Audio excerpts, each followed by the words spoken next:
Peut-être pour vous dire encore deux mots sur Lord Berners, à la différence d'Oscar Wilde, lui n'avait pas de problème d'argent, puisqu'il a hérité très jeune de beaucoup d'argent et d'un titre. Il était le 14e baron Berners. Et cet argent lui a permis de se consacrer aux arts. Il a mené une vie d'esthète.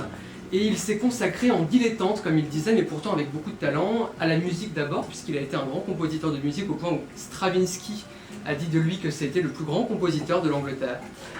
Il a été aussi peintre et il a été aussi écrivain de grand talent. Et dans ses livres, notamment des nouvelles humoristiques et des mémoires surtout, éclate tout son talent qui n'est pas sans rappeler celui de Wilde, puisque c'est toute l'ironie, la causticité, la critique du pouvoir sous des apparences écriture très bon ton et très charmante et très agréable. Et en fait, il y a beaucoup d'ironie et une ironie très acide. Un dernier élément peut-être de comparaison avec Oscar Wilde, et après je vous lirai, si vous le voulez, un extrait des extraordinaires mémoires d'enfance de Lord Berners. Un dernier élément aussi, c'est que Lord Berners était gay. Et Lord Berners a vécu, lui, ouvertement son homosexualité, puisque dans la fabuleuse maison qu'il habitait dans l'Oxfordshire, qui s'appelait Farringdon, Lord Berners vivait aux côtés de son compagnon, un compagnon qui avait quasiment 30 ans de moins que lui. Pourtant, ils ont vécu 20 ans ensemble, et jusqu'à la mort de Lord Berners en 1950.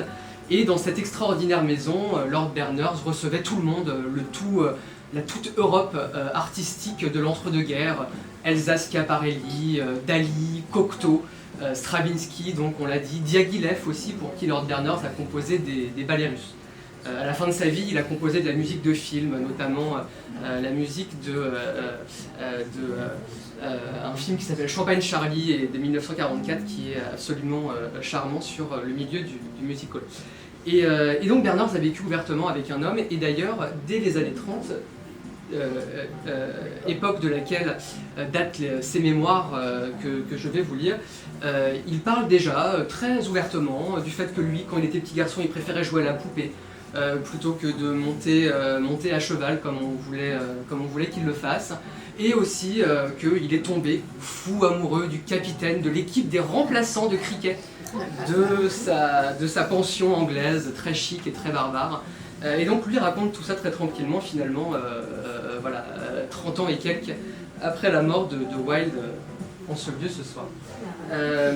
Voilà, j'espère vous avoir donné envie d'en savoir plus sur ce fascinant baron qui était bien plus qu'un excentrique. Et j'aimerais, pour vous donner un avant-goût de son génie, vous lire un extrait donc, de ses mémoires qui s'appelle « Une enfance de château » et qui raconte donc son enfance jusqu'à ses 11 ans à peu près, dans une immense demeure néo-gothique de la campagne anglaise qui s'appelle Harley. Et au début, il commence par raconter donc les habitants qui peuplent cette grande maison, ce grand château de la campagne anglaise. Ma grand-mère, Madame Farmer, était tout ce que l'on peut souhaiter d'une grand-mère. Dans les années 1880, les femmes prenaient une allure de grand-mère dès la naissance du premier petit enfant. En 1930, on aurait plus de chances de les voir célébrer l'événement en se faisant tirer le visage et en passant la soirée au dancing. Le triomphe sur la vieillesse étant l'un des nombreux progrès remarquables de cette génération.